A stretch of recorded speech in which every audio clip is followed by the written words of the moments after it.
Estamos conversando con Cristóbal Pereira en una nueva edición de Zoom Tecnológico, CEO de Latam Tech Finance.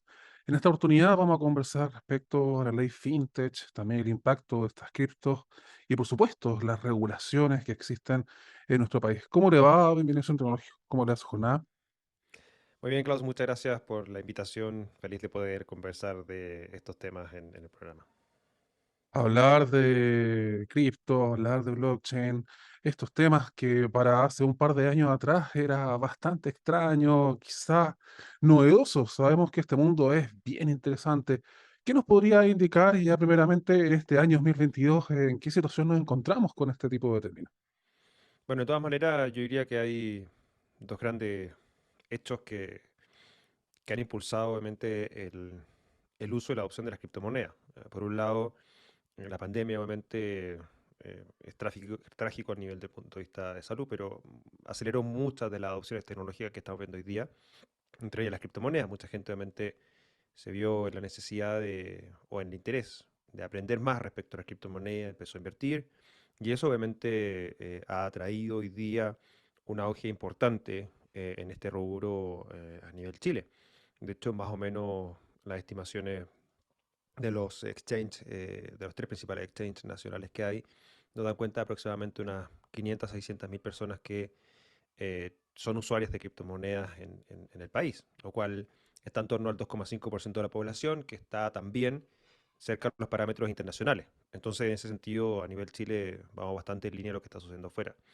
Y lo segundo, claramente, el desarrollo de la ley FinTech también está dando que hablar en esta materia. Si bien no lo toca tan a profundidad, el tema de las criptomonedas, los criptoactivos, sí da un pie para empezar a tocar estos temas y del punto de vista de empezar a regular solo aquellos casos de uso que son necesarios regular, como es el caso de estas plataformas de intercambio o exchange de criptomonedas, de las cuales sabemos del año 2018 están en un juicio en contra de todos los bancos, o al menos los ocho principales bancos en Chile, en el Tribunal de Libre Competencia, y que por ahí también hay ciertas actualizaciones respecto a eso. Así que yo diría que esos dos temas son bastante importante y que han impulsado obviamente el uso, la opción y el interés de la criptomoneda en Chile.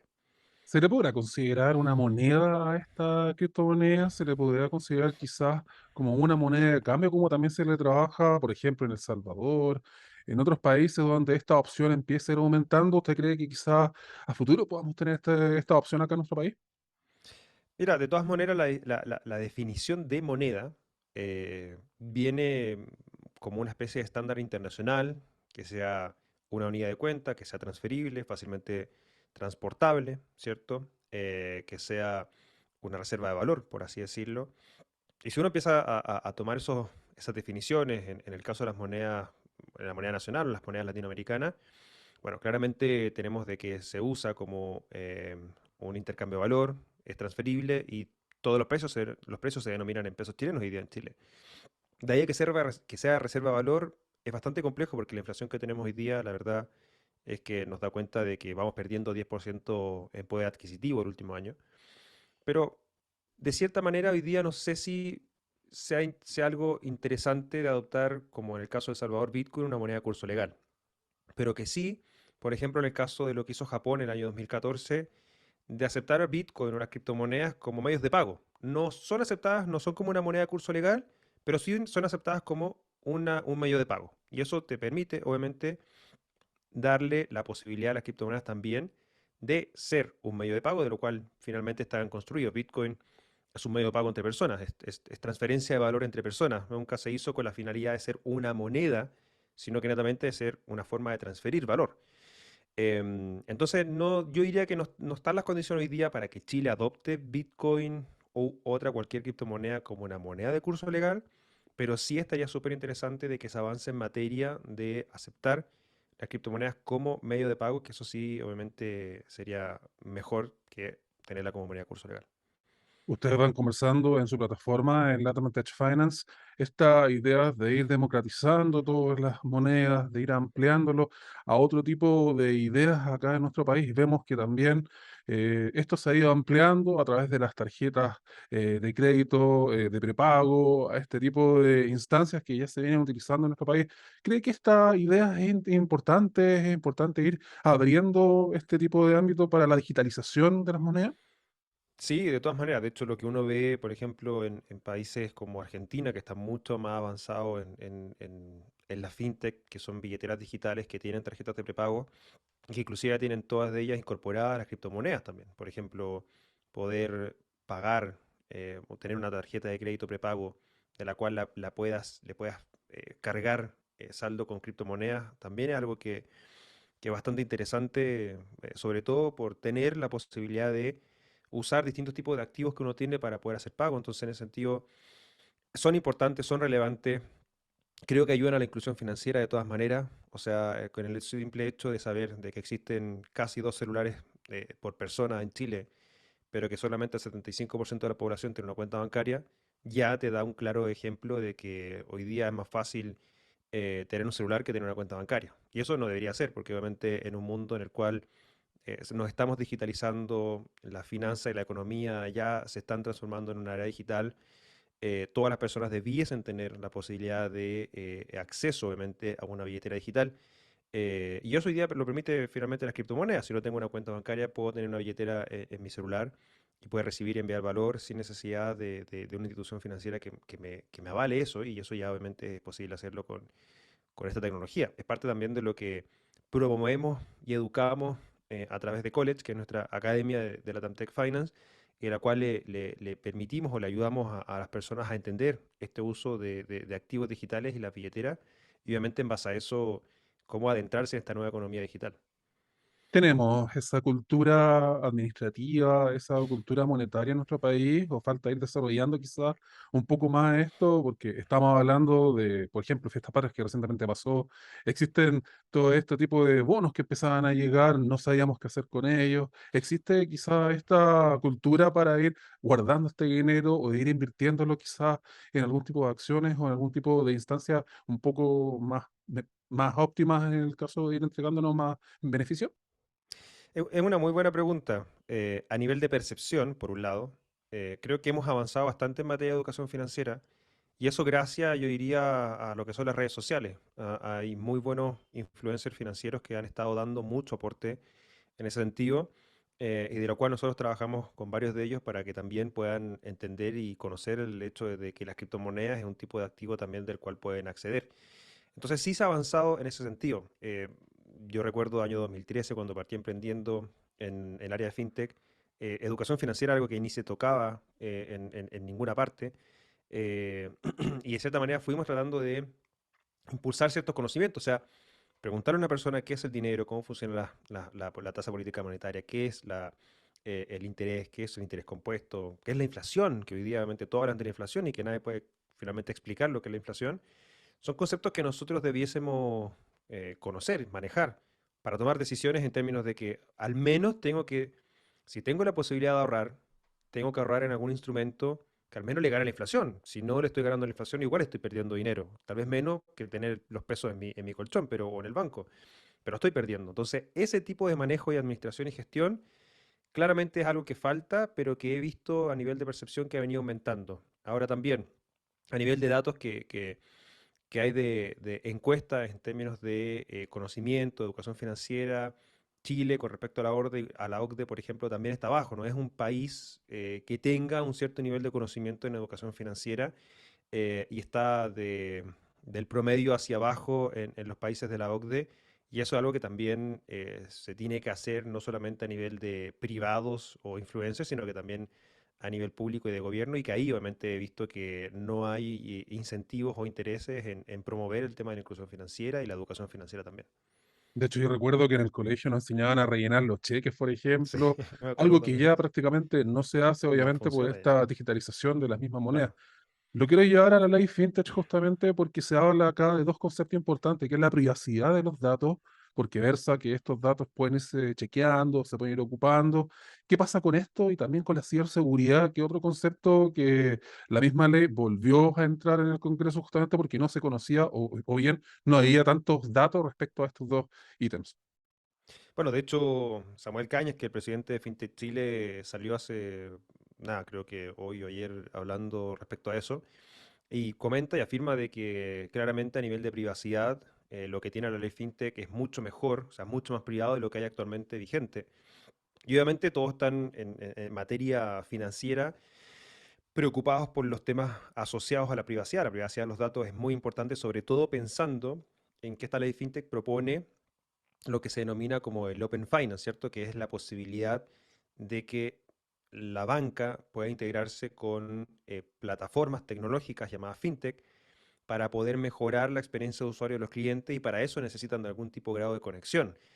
No hacer el web scraping que se hace hoy día para poder obviamente obtener datos o implementar algún tipo de aplicación, sino que la posibilidad de conectarse directamente a los servidores del banco.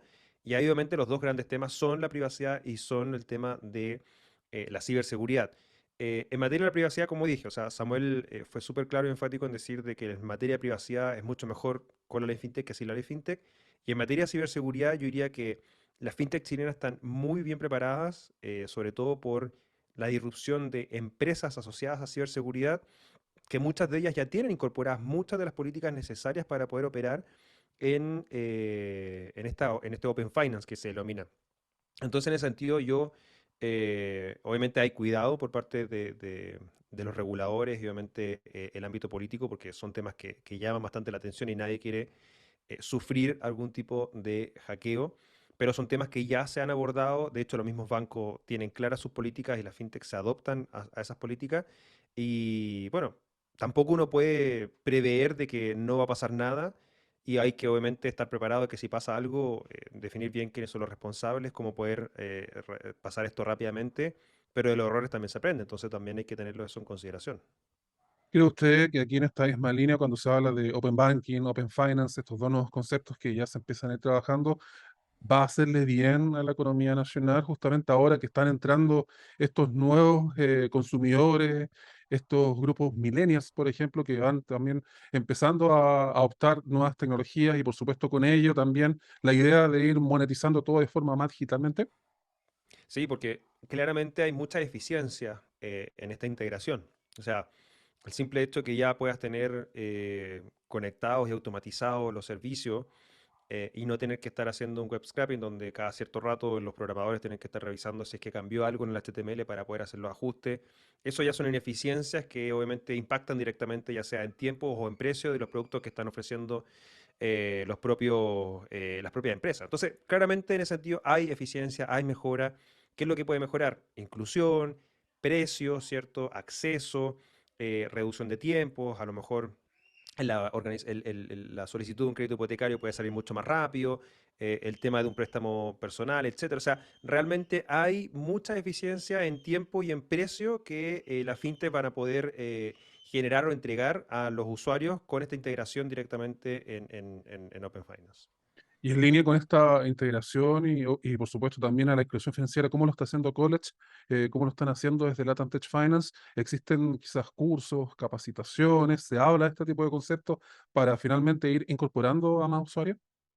Sí, de todas maneras, de hecho algo que nosotros constantemente estamos haciendo de hacer clases gratuitas de introducción a temas de criptomonedas, a temas de economía digital, a economía básica también que estamos llevando a cabo, porque son parte del proceso que tenemos que aprender. O sea, educación financiera claramente es algo que debemos tener en consideración, debemos tener en nuestro ADN y de cierta manera eso nos va a permitir tomar mejores decisiones y adentrarnos también en tipos de activos más riesgosos con, obviamente, el conocimiento necesario para poder hacerlo. No llegar a invertir en criptomonedas porque alguien me dijo que tenía que invertir en criptomonedas y resulta que lo invertí mal, perdí todo mi dinero y después le eché la culpa a las criptomonedas, que las criptomonedas son muy volátiles o que no las entendí, etcétera. Entonces, en ese sentido, claramente, nosotros, nuestra labor, principalmente dentro de College y Latam Tech Finance, son dos. Uno, promover el acceso en términos de educación a las personas en términos de blockchain y criptomonedas y como Latam Tech Finance, permitirles obviamente a empresas adentrarse en el mundo de blockchain cripto, sobre todo en el sistema financiero, para crear y desarrollar los nuevos productos del futuro.